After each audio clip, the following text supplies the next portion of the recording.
Hi viewers, welcome to Vyuma learnings. APDSC latest update ఏంటి అనేది అందరూ తెలుసుకోవాలి అని ఉన్నారు కదండి. ఫస్ట్ ఆఫ్ ఆల్ ఏపీడిఎస్సి సైట్లో మనకు అప్డేట్ అనేది చేశారండి. అది రిలేటెడ్ టు ఎస్జిటి క్వాలిఫికేషన్ పరంగా మనకు చేశారు.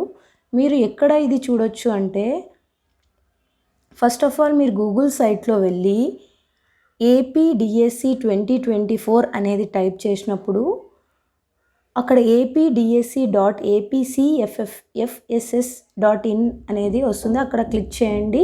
మీరు ఇక్కడ స్క్రోల్ బార్లో చూసినట్లయితే మీకు ఒక నోటిఫికేషన్ చూశారు. అలాగే ఇక్కడ స్క్రోల్ చేయండి.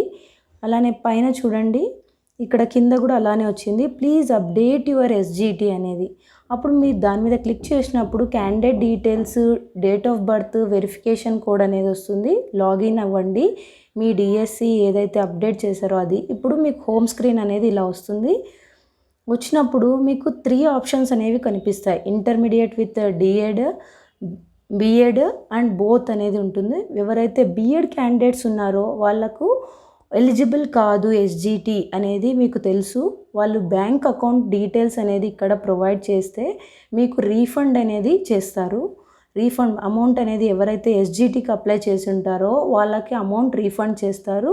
బ్యాంక్ డీటెయిల్స్ అనేది, ఐఎఫ్ఎస్సి కోడ్ అనేది ఇంపార్టెంట్ అండి. ఏదైతే లేటెస్ట్గా ఉందో మీది అది అప్డేట్ చేయండి. బ్యాంక్ డీటెయిల్స్ ఆల్రెడీ ఆటోమేటిక్గా అదే వస్తుంది. మీకు ఎగ్జాంపుల్ తీసుకొని చూపిస్తాను. ఎవరైతే ఎస్జిటి ఇంటర్మీడియట్ విత్ ఇది ఉంటుందో, డిఎడ్ ఉంటుందో వాళ్ళకి ఇలా వస్తుంది. మీరు జస్ట్ అక్కడ క్లిక్ చేసేసి ఆప్షన్ని సబ్మిట్ చేసేస్తే అయిపోయింది. బోత్ అన్న వాళ్ళకు కూడా ఓకే ఇలానే వస్తుంది. ఓన్లీ బిఎడ్ క్యాండిడేట్స్కి మాత్రమే ఈ ఆప్షన్ అనేది ఉంటుంది. మీరు క్లిక్ చేసి ఎగ్జాక్ట్గా మీరు ఇక్కడ బ్యాంక్ అకౌంట్ని ఫిల్ చేయండి. ఇలా ఫిల్ చేసేస్తే మీకు ఎంటర్ చేయండి. ఎంటర్ చేసిన వెంటనే మీకు బ్యాంక్ ఐఎఫ్ఎస్సి కోడ్ అనేది ఉంటుంది. ప్రతి ఒక్క బ్యాంక్ ఉంటుంది. అది మీరు ఎంటర్ చేసి బ్యాంక్ డీటెయిల్స్ కరెక్ట్ ఉన్నాయా చూసుకోండి. సబ్మిట్ చేయండి. క్లిక్ చేయండి. ఇక్కడ I accept the above declaration అనేది క్లిక్ చేయండి. సబ్మిట్ చేయండి. అండ్ ఓకే చేసినప్పుడు మీకు ఇలా సక్సెస్ఫుల్లీ ఇన్సర్టెడ్ అనేది వస్తుంది.